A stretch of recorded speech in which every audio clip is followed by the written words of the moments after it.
A white cop attacks an elderly black man, but he didn't know the man who was? The sound of rain pounding against the window pane fades into the background as Officer Blake Mercer's hands tremble, rifling through the manila folders. Picture this. A man whose entire world is collapsing around him, illuminated only by the weak desk lamp in former police chief Solomon's study. Blake's breath catches in his throat. The files don't lie. Names, dates, photos, evidence of police brutality cases systematically buried by the department he'd sworn to serve. His own captain's signature on documents authorizing cover-ups spanning decades. The floorboard creaks somewhere in the house. Blake freezes. He isn't alone. The sound comes again, deliberate, measured footsteps approaching the study. Blake's hand moves instinctively to his holster, but his mind races. Who followed him here? Department brass?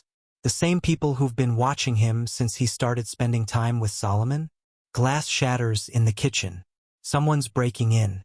Blake quickly gathers the most damning files, heart hammering against his ribs. In this moment, he knows there's no going back.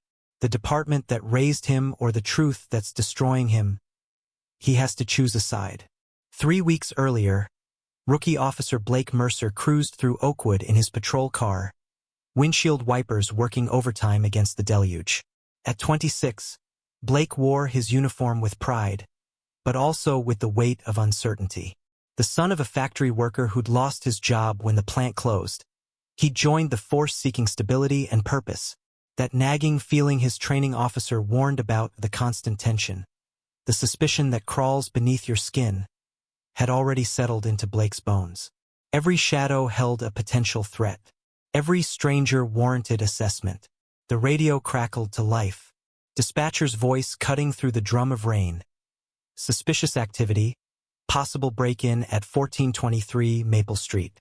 Respond code 2. Blake's pulse quickened as he turned toward the wealthy end of his beat. Adrenaline coursed through his veins. His first potential burglary call. Headlights cut through sheets of rain as Blake pulled up to the stately colonial home. Through the downpour, he spotted an elderly black man in a rain-soaked jacket fumbling with the front door.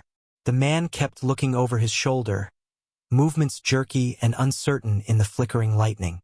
Blake's hand moved to his holster before he even stepped from the car. Police, step away from the door. The words burst from Blake's mouth, betraying his inexperience with an unnecessary tremor. The elderly man turned slowly, raising his hands slightly but continuing to reach toward his pocket. I'm just getting my... I said freeze. Blake's command sliced through the rain as his training dissolved into pure adrenaline. In 3 strides, Blake crossed the walkway and tackled the man with excessive force. The elderly man's head struck the concrete with a sickening thud that would replay in Blake's nightmares for weeks to come. I live here, the man gasped, his voice carrying a weight of dignity that momentarily cut through Blake's panic. My keys. Just getting my keys. Porch lights flicked on across the street. Neighbors emerged onto verandas, cell phones recording. Blake, oblivious to the witnesses, wrenched the man's arms behind his back and cuffed him. Only when Blake reached for the wallet in the man's back pocket did his blood run cold. The ID revealed the suspect was Richard Solomon, 68. The city's first black police chief who had served for 15 years, the very man whose lecture on community policing Blake had watched repeatedly during academy training. At the precinct, chaos erupted. Solomon sat silently in the interrogation room, refusing medical attention despite the blood trickling from his temple. Internal affairs officers huddled in corners, speaking in hushed tones. Blake's commanding officer paced, occasionally shooting daggers at the rookie who'd just created a public relations nightmare. Blake's career, barely begun, was hanging by a thread. His future, everything he'd worked for, balanced on the knife's edge of Solomon's testimony. Then came the request that sent ice through Blake's veins. Solomon wanted to speak with him. Alone. What would you do if you were Blake, walking into that room knowing your career was in the hands of a man you just assaulted? Stay with me, because what happens next will change everything you thought you knew about justice. The interrogation room felt smaller with each passing second. Blake's palms left damp prints on his uniform pants as he sat across from Solomon, whose calm demeanor only heightened Blake's anxiety. The older man hadn't spoken yet, merely studied Blake with eyes that seemed to see right through him. "Do you know why I became a cop in 1973? Solomon finally asked, his voice steady despite the butterfly bandage now covering his temple wound. Blake shook his head, unable to find words. Solomon's weathered fingers slid a yellowed newspaper clipping across the metal table. "Because I believed we could change things from the inside." Blake's eyes widened as he took in the black and white image, a young Richard Solomon being beaten by white officers during a civil rights march. The address listed in the caption made Blake's stomach lurch: 1423 Maple Street. The same house, the same walkway where Blake had just assaulted him 50 years later. "That house belonged to my uncle then," Solomon continued, his finger tapping the photograph. "I was 19, attending a peaceful neighborhood gathering. Those officers claimed I was trespassing." Sound familiar? The weight of history pressed down on Blake's shoulders, making it hard to breathe. "I didn't know. I'm so." Solomon raised his hand, cutting off Blake's apology. "I don't want your regret, Officer Mercer. I want your understanding. My generation fought so yours wouldn't have to face what we did. But nothing changes if we don't learn from the past." Blake braced himself for what would surely come next: a lawsuit, demands for his badge. Instead, Solomon leaned forward with an offer that defied all logic. "People want your badge," Solomon told him, eyes unwavering. "I want something harder, your understanding. I'm not pressing charges. Instead, I want to mentor you." The whispers followed Blake through the precinct hallways the next morning. Suspicions clung to him like a shadow. The rookie who'd assaulted a community legend but somehow kept his badge. No one said it outright, but their eyes spoke volumes. Race traitor. Captain Hayes summoned Blake to his office before noon. Unlike the other officers with their obvious contempt, Hayes wore a mask of concerned professionalism that somehow felt more dangerous. "You've put yourself in a delicate position, Mercer," Hayes said, leaning back in his leather chair, fingers forming a steeple. "Solomon has quite the reputation as a reformer. Not everyone appreciated his methods when he was chief." Blake stood at attention, feeling the subtle threat beneath Hayes' carefully chosen words. The captain's smile never reached his eyes. "The department takes care of its own, Mercer. We understand mistakes happen in the field. But getting too close to Solomon now might give people the wrong impression about your loyalties." Hayes slid a transfer request form across the desk.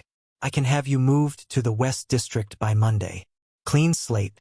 You're a promising officer. Don't throw that away on some misplaced guilt."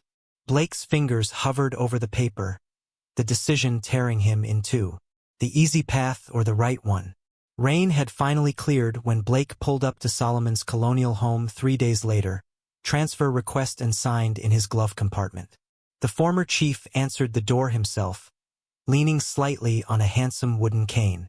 Solomon's study walls displayed the history of a remarkable career, photographs of him, rising through the ranks, standing with mayors and governors, accepting commendations. One photo showed a younger Solomon with his arm around a beautiful woman. "My Martha," Solomon explained, following Blake's gaze. "Parkinson's took her mobility 5 years ago. That's why I retired early, officially at least." Something in his tone made Blake look up sharply. Solomon's expression revealed nothing. Over the following weeks, Solomon shared stories that transformed abstract concepts into human realities. He showed Blake neighborhoods systematically denied resources, explained the generational trauma of communities who viewed police as occupiers rather than protectors, and revealed the invisible barriers that Solomon himself had faced despite his rank. Blake began to see his own city through new eyes, not just Solomon's stories, but in his daily patrols. He noticed how differently people reacted to his uniform depending on which neighborhood he was in. He saw how quickly his fellow officers made assumptions based on skin color alone. One evening, waiting for Solomon to return with coffee, Blake noticed a folder partially hidden behind the bookshelf that had fallen slightly askew. He hesitated only a moment before pulling it out. Inside were case files, brutality complaints systematically buried, witness statements that never made it to court, photos of injuries that were never investigated. Most disturbing were the familiar names attached to these cover-ups. Officers still on the force, supervisors Blake respected, even Hayes himself. The coffee cup in Solomon's hand clattered against the saucer when he returned to find Blake surrounded by the spilled contents of the folder. "You weren't supposed to find those," Solomon said quietly. Blake's hand trembled as he held up a particularly damning report. "Is this why you really retired? These cases?" Solomon sank heavily into his chair. "I tried to investigate, quietly at first, then more officially. 2 weeks later, Martha had a bad fall. The next day, the commissioner suggested my family needed me more than the department did." Blake felt the floor shifting beneath him. The department he'd dreamed of joining since childhood suddenly looked very different. As Blake left Solomon's house that night, he failed to notice the unmarked police cruiser parked 2 houses down, or the camera lens that followed his movement from vehicle to doorway. But someone was most definitely watching, and they wouldn't stay in the shadows much longer. For the next 2 weeks, Blake lived a double life. By day, the dutiful officer responding to calls, filing reports, nodding along to locker room banter. By night, a detective working a case no one had assigned him, piecing together Solomon's scattered evidence. Names appeared with disturbing frequency across the buried complaints.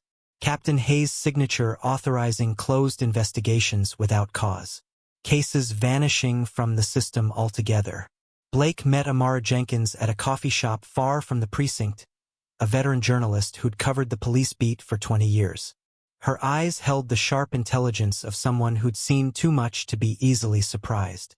"Solomon trusted you," she said. Not a question but a statement as she studied Blake across the table. "That's good enough for me. But this isn't just about excessive force or a few bad apples. This is systemic." Her fingers tapped a thumb drive she slid across the table. "I've been collecting evidence for years. Stories that never made print. Testimonies from victims paid to keep quiet. Solomon was getting close before they forced him out." Blake's heart pounded as he pocketed the drive. "How deep does this go?" Amara's laugh held no humor. "All the way to the commissioner's office. Maybe higher." Back at the precinct, Blake felt eyes following him everywhere. Captain Hayes appeared in doorways just as Blake was leaving rooms, asked casual questions about Blake's off-duty activities. The captain's friendly pats on the back felt like warnings. Then came the confrontation that confirmed Blake's worst fears. Hayes cornered him in the evidence room late one shift. "I'm concerned about you, Mercer. Your performance reviews were stellar, but lately, you seem distracted. Still meeting with Solomon?" The captain's tone remained conversational, but his eyes were cold, calculating. Blake mumbled something about community outreach, earning a smile that transformed Hayes' face into something predatory. "We've invested a lot in you," Hayes continued, stepping closer. "The department has a long memory for loyalty and for betrayal. I'd hate to see a promising career ended by poor judgment." Blake held the captain's gaze, the threat hanging between them. "Is that what happened to Solomon? Poor judgment?" Hayes' expression hardened instantly, and there it was, the mask slipping to reveal the truth beneath. That night, Blake discovered Hayes' signature on the paperwork burying 3 brutality cases from Solomon's final year as chief. All 3 victims were black. 2 were teenagers. The text came the next evening as Blake was leaving Solomon's house. Unknown number, but the message hit like a thunderbolt. "Have evidence about Hayes. Can't go to the station. Meet at West Side Storage Unit 47. Come alone. 9 p.m. Every instinct told Blake it was a trap. But if someone really did have evidence, the storage facility loomed dark and deserted against the night sky. Distant security lights cast more shadows than illumination. Blake's hand rested on his holster as he approached Unit 47, using his phone flashlight to guide his way. The padlock hung open, an invitation, or a warning. When Blake pulled the metal door upward, the interior remained pitch black. His flashlight beam caught nothing but empty space. "Officer Mercer, right on time." The voice came from behind him, Blake spun to find 3 figures blocking his exit, Hayes and 2 officers Blake recognized from internal affairs. Not in uniform now, but unmistakable with their department-issue sidearms trained at Blake's chest. Hayes stepped forward, his smile almost genuine. "You've been quite the detective, haven't you? Solomon's trained you well. Unfortunately, you've been investigating the wrong people." Blake's mind raced, calculating odds, seeking escape routes. "Those files, those cases, are ancient history," Hayes cut in. "The department had protocols. Sometimes difficult decisions protect everyone involved. We kept the peace." Blake noticed Hayes didn't deny anything. Instead, he extended his hand. "The evidence, please. Everything you've collected." Blake's refusal came automatically. Hayes' smile vanished. What followed was a blur of pain and humiliation. The 3 against 1. Professional enough to avoid facial injuries that would raise questions, but thorough in their message. Blake curled into himself as kicks landed against his ribs. "We could make you disappear," one officer whispered as they confiscated Blake's phone, his backup drive, everything he had gathered. "Consider this a professional courtesy. Resign tomorrow. Leave town. Or next time we finish what we started." They left him gasping on the concrete floor, blood trickling from his split lip. Only one thought pushed Blake to his feet. Solomon. If they knew about Blake's investigation, they knew about Solomon's involvement. The rain started again as Blake hotwired an abandoned car 3 blocks away, his police academy training now serving a different kind of justice. Driving through the downpour, each breath shooting pain through his bruised ribs, Blake replayed Solomon's words. "The department has a long memory. History repeating itself in the worst possible way." Blake's heart sank as Solomon's house came into view. Front door ajar. Lights blazing inside. He drew his backup weapon from his ankle holster and approached cautiously. The interior looked like a hurricane had swept through. Furniture overturned, books scattered across the floor. Solomon's carefully organized life reduced to chaos. "Solomon," Blake called out, moving room to room with increasing desperation. He found the former chief slumped in his study, a gash across his forehead, the room destroyed around him. Solomon's breathing was steady despite his apparent unconsciousness. Blake called for an ambulance before continuing to search the house. Gone. Everything they'd collected was gone. Hayes' men had been thorough. Solomon stirred as Blake checked his wound. The old man's eyes focused slowly, recognition dawning. "They came for the files," he murmured. Blake nodded grimly. "They got everything. Ambushed me too. It's over." To Blake's surprise, a slight smile crossed Solomon's face. "Not everything." With effort, Solomon pulled himself upright, motioning Blake to help him to the bookcase. Not the visible one where Blake had found the first files, but a smaller shelf tucked into an alcove. Solomon's fingers found a hidden catch, and the entire section swung outward to reveal a small safe. "I've been a cop for 50 years, son," Solomon said as he worked the combination. "You think I don't know how corrupt officers operate?" The safe door swung open to reveal neatly organized files, thumb drives, and recorded statements, decades of evidence meticulously gathered and protected. Far more comprehensive than what Blake had discovered. "When you've been fighting the same battle as long as I have," Solomon explained, "you learn to anticipate your enemy's moves. They've always underestimated me, just like they underestimated you."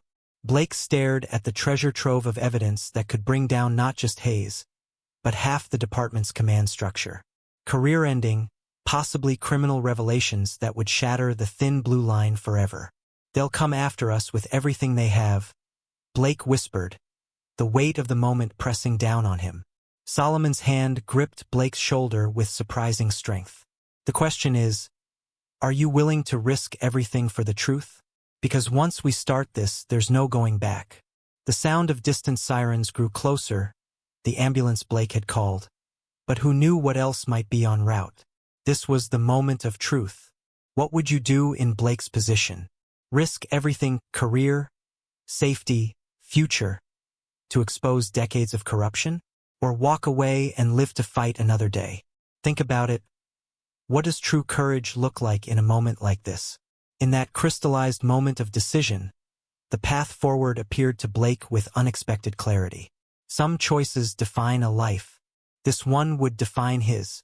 "I'm with you," Blake told Solomon, helping the older man to his feet. All the way, the sirens grew louder. Blake quickly gathered the evidence from the hidden safe, his mind already formulating a plan. They needed allies, people beyond the department's reach, people with power to protect them once everything broke open. By morning, they had assembled their arsenal. Solomon made calls to trusted contacts in the FBI and the State Attorney General's office. Blake reached out to Amara Jenkins, who arrived with 2 other journalists from competing outlets, a united front that would be harder to silence. Together in Solomon's kitchen, they strategized their coordinated attack. The evidence would go simultaneously to federal authorities, 3 media outlets, and a select group of council members Solomon had mentored over the years. Blake's hands trembled as he made copies of the files. This wasn't just career suicide. It was potentially life-threatening. Hayes and his allies wouldn't go down without a fight. The confrontation came sooner than expected. Captain Hayes arrived at Solomon's house with 4 officers, badges gleaming in the morning light. Their confident stride up the walkway faltered when they spotted Amara's news van parked across the street. Solomon opened the door before they knocked, Blake standing shoulder to shoulder with him. "It's over, Hayes," Solomon said simply. Hayes' laugh held no humor. "You have nothing. We took it all." Blake stepped forward. "Not everything. And it's already been distributed to people you can't reach or threaten." The captain's face darkened as he realized the trap closing around him. "This isn't about justice," he hissed. "This is about power. Who controls the narrative? We kept this city safe while idealists like you were busy holding hands and singing Kumbaya. At what cost?" Blake asked, his voice carrying down the street where neighbors had begun to gather. "How many lives ruined? How many abuses covered up? That's not safety, that's oppression wearing a badge." One of the younger officers shifted uncomfortably, looking between Hayes and Blake. Other officers began appearing, some drawn by the commotion, others alerted by Solomon's allies within the department. Hayes sensed the changing tide. "You're making a grave mistake," he warned Blake. "The department protects its own." A voice called out from behind Hayes. "Not anymore." Officer Rodriguez stepped forward, a veteran with 20 years on the force. She removed her badge, holding it up for all to see. "I didn't join to protect corrupt cops. I joined to protect people." One by one, officers moved to stand with Blake and Solomon, forming a new line against the old guard. The blue wall cracking open from within. The next weeks passed in a whirlwind as the evidence became public. Headlines screamed of systemic corruption spanning decades. Body camera footage revealed patterns of abuse targeting minority communities. Financial records exposed slush funds used to silence victims. Hayes and 12 other high-ranking officers were suspended pending investigation. The commissioner resigned in disgrace. Federal authorities launched a pattern and practice investigation of the entire department. For the first time in years, Solomon smiled without reservation as he watched the news coverage. Communities that had feared police for generations cautiously engaged in dialogue with reform-minded officers. The road ahead would be long, but the first step had been taken. 1 year later, the department operated under new leadership and federal oversight. Blake, now promoted to community liaison officer, walked the same streets with a different approach, knowing residents by name, addressing root causes rather than symptoms, building trust one interaction at a time. Solomon's health improved dramatically once the burden of his secret mission lifted. The community held a ceremony renaming the Police Academy Training Center in his honor, the same building where Hayes had once wielded power. After the ceremony, Blake and Solomon sat on the former chief's porch, watching neighborhood children play without tension in their shoulders when patrol cars passed by, a small but significant change. "You could have walked away," Solomon remarked, his eyes reflecting the setting sun. "Saved yourself a world of trouble." Blake shook his head. "You showed me that wearing the badge means nothing if you don't stand for what's right." The following week, Blake addressed the newest academy class in the Solomon Training Center. 40 fresh faces looking to him for wisdom, just as he had once looked to Solomon. The most important tool you'll carry isn't your weapon or your badge, Blake told them, pacing before the attentive cadets. It's your moral compass. There will come a moment when you must choose between what's easy and what's right, between being loyal to people or being loyal to principles. Solomon joined him at the podium, their unlikely friendship now the stuff of department legend. Change doesn't happen through grand gestures alone, Solomon added. It happens one decision at a time, one officer at a time, one day at a time. As the new recruits rose to their feet in applause, Blake surveyed their diverse faces, a new generation with the potential to heal old wounds. The path forward wouldn't be easy, but it was clear. True courage isn't facing danger without fear. It's facing injustice without looking away, even when that injustice wears the same uniform as you. The question isn't whether you'll face such a moment in your career, but what you'll do when that moment finds you. What would you do if tested? Would you have the courage to stand up for what's right, even when standing alone? Something to think about as our story ends, but as the real work of justice continues.